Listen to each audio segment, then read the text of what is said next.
Morning team, want to jump in today and talk about a couple of things around business planning, three in particular. So the three questions that I most commonly get asked, what do I do about them and how do I approach them? They're not overly complex things, but they're baseline 101 things that you should be thinking of if you're putting together a business plan. Given that it is the tail end of the financial year approaching, a lot of people are thinking about that. It's a good time to reflect on what next year's goals are going to look like, how are you going to break that down and move forward. So the three things that I get most commonly get asked are, how long should my plan be? And there's a part A and a part B to that. Sometimes that question is, how long should the physical plan be in terms of should it be a 1 page, 3 page, 10 pages? The other question is, how long should it be for? Should it be for 12 months, 3 years, 5 years? Should it have a 10-year plan? Whatever that length of time frame may be. The second question is, what should be in your plan? What should you be putting in it? What should you have a SWOT analysis? Should you have a risk analysis? Should you have a marketing element to it? Should it be about your products? What should be actually in your business plan?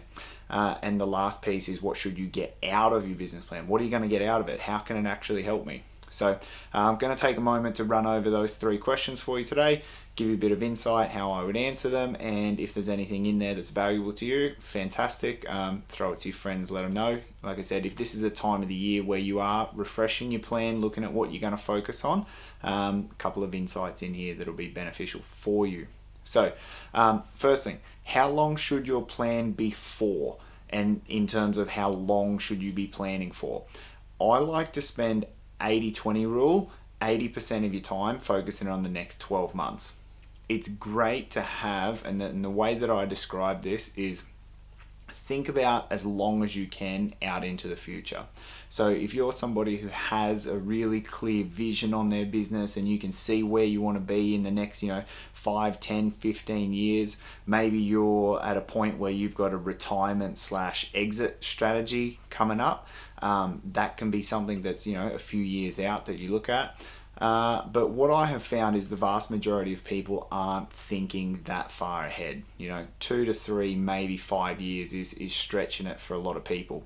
So, and because of the rate of change in the world, I think it's pretty, I wouldn't say pointless, but it's not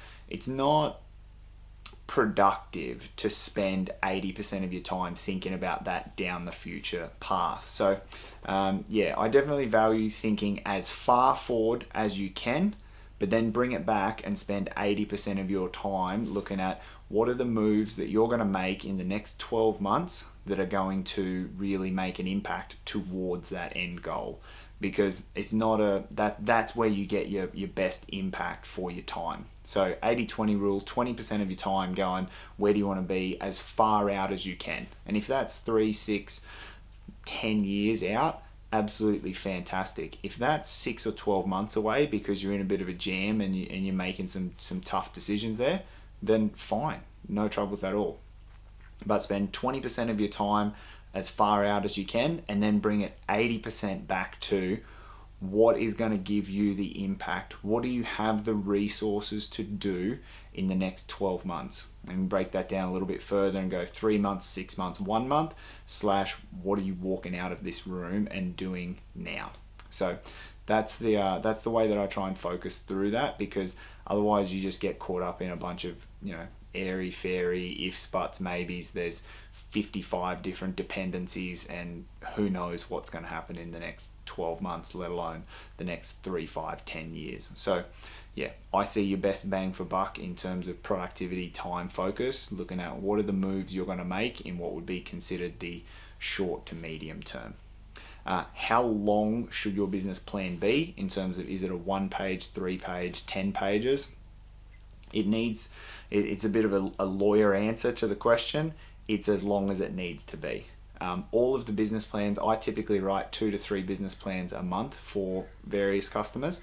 And everything that I write always has a 1-page summary, which is basically your bullet points, your path to market. It's this action, this action, this action, this action. Let's get those things done, and that's going to be putting you in a good position. There might be 10 or 15 slides worth of information in there to try and to narrow that down and boil it down to that. Sometimes on a skinny side, there might be 3 or 4. Personally, my own business plan is on a digital whiteboard. So I don't know what size it would be, but there's a chunk of information in there. But yeah, you got to boil it into what's good for you, how are you going to process that information. And yeah, I genuinely think you want to be able to boil it down and say, these are the 3, 5, 7 things that you're going to be focusing on over the next 6 to 12 months and the actions that come along with that to make that worthwhile. So that's how long your business plan should be for time-wise, and that's how long and how many pages you're probably going to need to summarize that. In terms of what should be in your business plan, there is only one thing, having written, and I just did a look back on the last 50 or so business plans that I've done and what was in them and what's common around them. There's only one thing that I do in absolutely every business plan, and that's define what success is for you.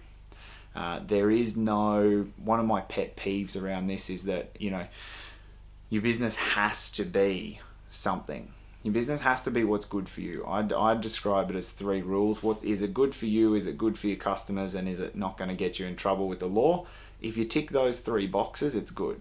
Other than that, there's really no have-tos or has-tos in what you do. So if you're providing value for your customers and it's good for you, they're the 2 big boxes that you want to tick. When I talk about defining success for yourself and defining success in your business, there's a couple of areas that I look at. I look at the financial requirements of your business, the role that you want to play in your business, the volume of work that would be required if you were to achieve those things, and the staffing plan that would be required on the back of that. And then we look at where you are now and how do we start to bridge some of those gaps. We look at, do you need to have, what sort of audience size do you need to have in terms of, can you do that locally? Is it a national or international product? Is it a digital product or an in-person product? But basically, based on what you want to achieve financially, time and lifestyle out of your business, do you have a product suite that's readily available to do that? Do you need to evolve that? How far from it are you there? And that's the starting point for everybody. You have to know what's good for you, and that's that piece where that's the 20% of where do you want to be long term. And some people can sit there and tell me where they want to be in 5, 10, 15 years, and some people sit there and go, I got to get through the next 12 months or I'm packing this up. And there's no right or wrong side of that, but that's the one piece that should be in your business plan for everybody. What's good for you? What's the ideal situation long term? After that, I find it breaks down into 2 sort of really distinct categories.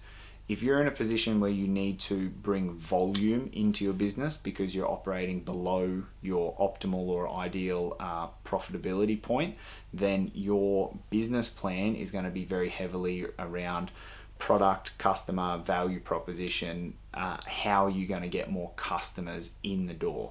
What are the activities that you do that are going to be good for you? I had an interesting conversation. We looked at all the different areas that you could be bringing in business, and I said to the customer, so where do you get most of your customers now? And they said, oh, it's referrals. And I said, well, that's cool. What are you doing to get more referrals? Are you running a referral program? Are you saying thanks to your customers? Are you promoting this? Are you giving away a prize each month?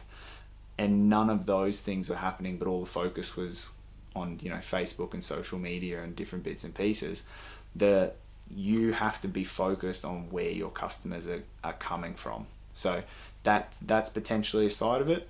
If you're in a position where you've got volume of work, but you don't, and then the other side of that is that you might not have time. So if you're in a position of, okay, well, how do you get more time back? That comes through an operating process efficiencies. How do we break that down and look at where are the opportunities? What's happening with your software stack? What's happening with your people? How are we getting more out of that? What's the next employment moves? They're the type of things that you're starting to look into, but they're things that come after you've got financial stability. It's no point worrying about the next 4 hires if you're going to go run out of cash in the next 6 months if you don't bump up your sales side of things. So it's horses for courses, but yeah, that common link is, where do you want to be in your business and what's the best pathway for you to take some steps towards that. And yeah, the last piece is, what should you get out of your business plan? What are you going to get out of your business plan? Why do you need a business plan? Well, if you've ever had a day where you've showed up to work and you thought, and then you got home at the end of the day and you thought, I don't really know if I did a lot of things well today, if you felt like you got pulled in 15 different directions, that's why you need a business plan. A business plan, above everything else, should give you clarity on what the activities are that you should be focusing on. As a business owner, it's very natural that you get pulled in 15 different directions because your staff want your time, your suppliers want your time, you've got to put time into the business, you've got to spend time in the nuts and bolts delivering the service that you do. It's easy to get deterred from that. Your business plan should give you the clarity and the sense of purpose around what are the activities that are most critical to your business and what do you spend your time on. If you can identify what those activities are and build a pathway to spending time and investing into those, then that's what's going to yield results for you. And that's how a business plan turns from a plan into results. It's not because you took it and you sat it on the shelf. It's because what you walked out of there with is real crystal clear clarity that these are the 3 activities that are going to give you the best bang for buck in your business, and that's what a business plan should give you. The ability to say, I've analyzed bits and pieces, I've thought about these things, and I know that these other things, I'm going to let them slide a little bit, and you're just going to focus on these 3 activities, and that's what's going to really drive you home. So that's the thoughts. That's what I get around in the question time of things. So quick summary: how long should your business plan be? 20% on as far out as you can, 80% on short term and what's going to happen in the next 3, 6, 12 months. How long does it need to be pages wise? 1 to 5, generally speaking. You might need a bit more work around coming to that. What are you going to get out of it? Clarity. You should definitely be getting clarity, and what your business plan needs to have in it is a clear definition of what you're trying to achieve, and then from there just what's going to be the best bang for buck for you. So hope that gives you some value, guys. Good luck with it. It's always a challenge running a business. There's challenges in every aspect of it, so I wish you great success with it, and kudos to you for taking a stab at it. Thanks for tuning in, and have a great day.